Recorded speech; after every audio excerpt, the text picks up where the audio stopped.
हम मौजूद हैं बिहार के कैमूर जिला के चैनपुर प्रखंड के अंतर्गत, चैनपुर विधानसभा के अंतर्गत मोहम्मद राजा खान साहब के आवास पे, घर पे, जहाँ पे इस ईद मुबारक के शुभ अवसर पे, जैसा कि आप सभी जानते हैं कि ये पावन पवित्र त्यौहार ईद आज है, और इस मौके पर मोहम्मद राजा खान ने पूरे अपने जिला के तमाम बहुजन समाज के लोग तथा पदाधिकारी और समस्त जनतागण को यहाँ पे इनवाइट किया है। और इस इनवाइट के पीछे ईद है का एक तो बहुत बड़ा रीजन है ही है, इसके बाद क्या है और क्या क्या चीज़ें हैं और जो चुनावी सरगर्मी चल रही है, इस सब को लेकर के मैं बातचीत करता हूँ। सर, पहले तो हमारे चैनल में आपका बहुत बहुत स्वागत है। धन्यवाद। आपका भी इस ईद के पावन पर्व पे मैं आपका तहे दिल से हार्दिक स्वागत करता हूँ। सर, जो ये कार्यक्रम आपने यहाँ रखा है, सभी लोगों को आमंत्रित किया है, सर इसका ईद है या और कोई रीजन है? नहीं, ये हर साल की भांति हम लोग जो है अपना एक महीना रमज़ान का रोज़ा रखते हैं और हम लोग ईद मनाते हैं। और इसमें पार्टी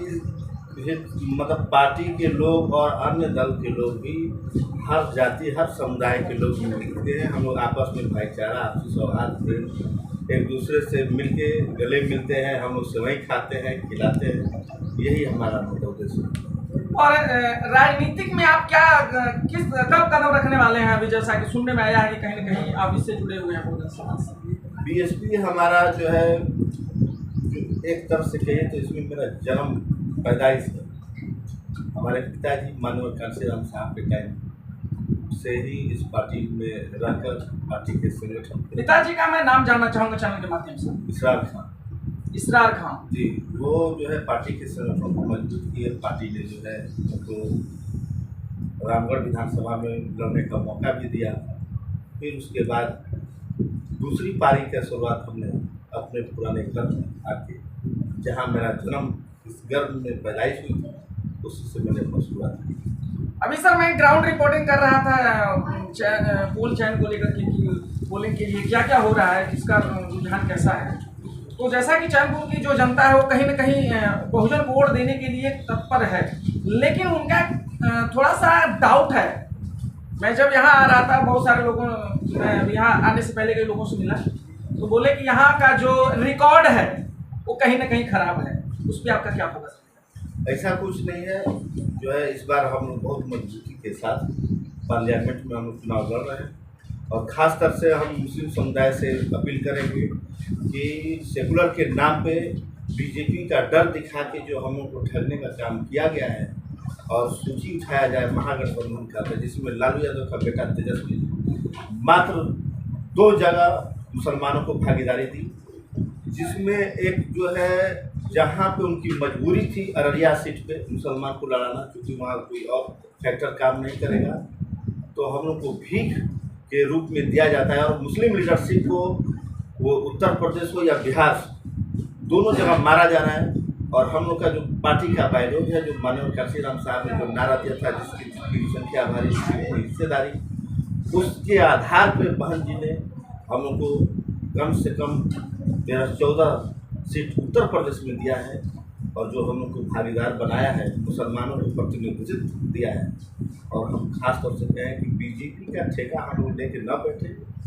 हम लोग का जो नेचुरल एलाइंस है दलित वोट के साथ, दलितों के साथ, जिसके साथ इस देश में जिसको अगर उसको शूद्र बोला गया है तो हमको भी अछूत की तरह देखा जाता है।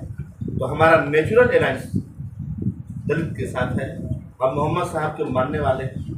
मोहम्मद साहब ने हम लोगों को कहा है कि मुसलमानों का पहला हक बनता है मजलूम का साथ देना।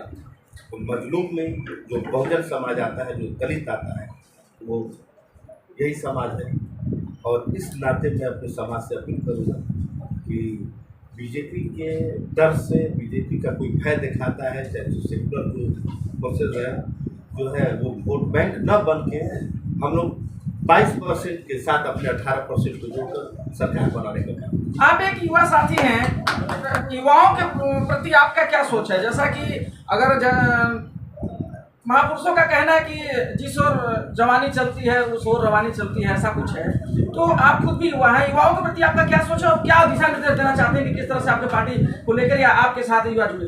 हमारे पार्टी का तो अभी जो नेशनल कोऑर्डिनेटर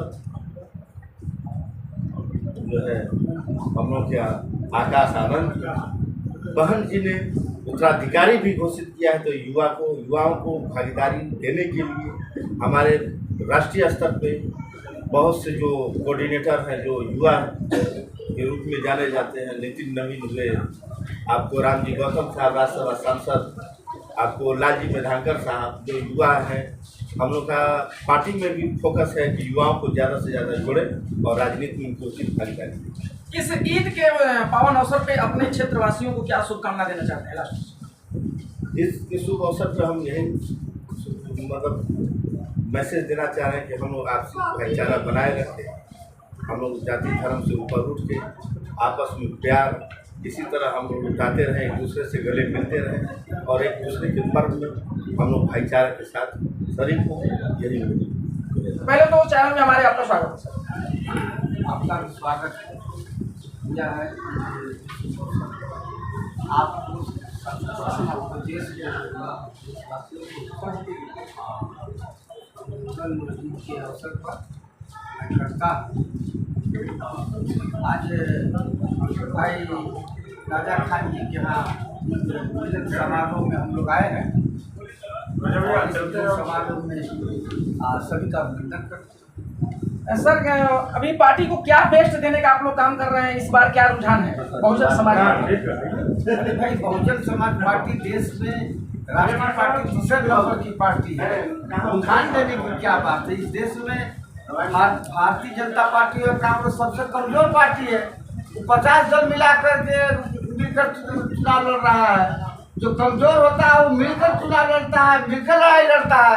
हम सबसे मजबूत, हम अकेले दम पर चुनाव लड़ रहे हैं। हमसे बढ़िया कौन है? कौन सा पार्टी है? कहीं न कहीं लेकिन अब किसकी कमी मानी जाए या क्या है? कहीं न कहीं पार्टी अभी बिखरी नजर आ रही है कोई सत्ता से। नहीं, ये तो मीडिया वाले हल्ला करते झूठी है। सत्ता से बिखरी हुई पार्टी नहीं है। हमारा पार्टी वोटों परसेंटेज के मामले में देखिए सबसे 1 नंबर सीट के मामले में। अरे कांग्रेस की सरकार थी, आज कांग्रेस सफाया है। कल भाजपा की सफाया था, आज उसकी सत्ता है। कल मेरी सरकार थी, आज थोड़ा आपको नजर आ रहा है। और आज जो है कल हम अपना देश में बहुजन समाज पार्टी की सरकार बनाएंगे। भवन कुमारी मायावती जी को देश का प्रधान बनाएंगे। बहुत बहुत धन्यवाद। और भी लोग हमारे साथ बहुजन समाज पदाधिकारी खड़े, मैं उनसे भी बातचीत करता हूँ कि सर ये जो अभी चुनाव चल रहा है और चुनाव की सरगर्मी है, इस पर आपका क्या फोकस रहेगा? चुनाव के बहुजन समाज पार्टी सबसे पहले तो मैं इसके बाद बहुजन समाज पार्टी अपनी दमखम से चुनाव लड़ रही है और बहुजन समाज पार्टी एक मिशनरी पार्टी है। हमारे जितने भी कार्यकर्ता हैं मिशन से जुड़े हुए हैं, कोई किराए और भाड़े पर नहीं है। वो स्वयं अपने दम पर अपने बल पर खड़े होकर के चुनाव लड़ रहे हैं और चुनाव हम लोग की लोकसभा पार्लियामेंट हम चुनाव जीतेंगे। भवन कुमारी मायावती जी को देश का प्रधानमंत्री बनाएंगे। इसी संकल्प के साथ हम सभी वर्कर में एक मनोबल हाई है। एक अभियान के तहत, एक रास्ता के तहत वो लोग चुनाव लड़ रहे हैं। हमारा प्रत्याशी भी बहुत मेहनत कर रहा है और मेहनती प्रत्याशी है संतोष कुमार राम। वो चुनाव लड़ रहा है मजबूती से, किसी तरह की कोई दिक्कत नहीं है। अब चुनाव जीतेंगे, यही हम आपसे। हमारे बीच छोटे लाल राम जिला बहुजन समाज के जिला अध्यक्ष मौजूद है। उनसे जानना चाहता हूँ कि कितना आप लोग इस लोकसभा चुनाव को लेकर के संघर्ष कर रहे हैं? चैनल के माध्यम से आपको धन्यवाद देना चाहता हूँ। और आज राजा खान के मकान मैं सबको इस जिला के जिलाध्यक्ष होने के नाते मैं जिलावासियों को मैं बधाई और धन्यवाद देना चाहता हूँ। जय भीम। वहाँ पर में भाईचारा बनाए रखें। और चुनाव की बात है तो हम लोग जी जान से लगे हुए हैं कि बिहार में हम लोगों का यूपी का बॉर्डर जिला सटा हुआ है। ये कैमूर जिला 2 लोकसभा में विभाजित है, बक्सर और सासाराम।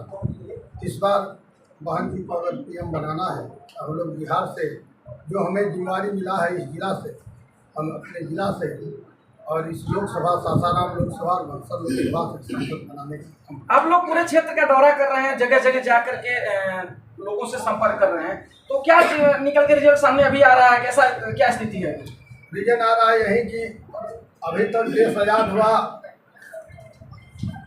तब से अभी तक कभी कांग्रेस का कभी बीजेपी का सांसद रहा, मगर परिवर्तन इस सासाराम लोकसभा और बक्सर लोकसभा की जनता ने परिवर्तन चाह रही है। परिवर्तन के विकल्प में बहुजन समाज पार्टी सामने खड़ी हुई है। इस बार निश्चित है कि परिवर्तन होकर रहेगा। इस बार निश्चित है। ये जो जब लोकसभा चुनाव इस देश में जिस दल का परिवर्तन हुआ है उसी दल का देश में सत्ता पे काबिज हुआ है। बहुत बहुत धन्यवाद। जैसा कि आपने सुना, तमाम बहुजन समाज के जो पदाधिकारीगण हैं उन्होंने अपना अपना विचार और अपना अपना वक्तव्य रखा कि पार्टी किस तरह से मजबूत होगी। और आज जो सासाराम लोकसभा क्षेत्र में कैसी स्थिति है, जो यहाँ के कैंडिडेट हैं लोकसभा के माननीय संतोष कुमार जी, उनका स्थिति क्या है, कितने सुदृढ़ और कितने निश्चय विचार के हैं, और सारे अधिकारियों ने मिलकर उनके बारे में बताया।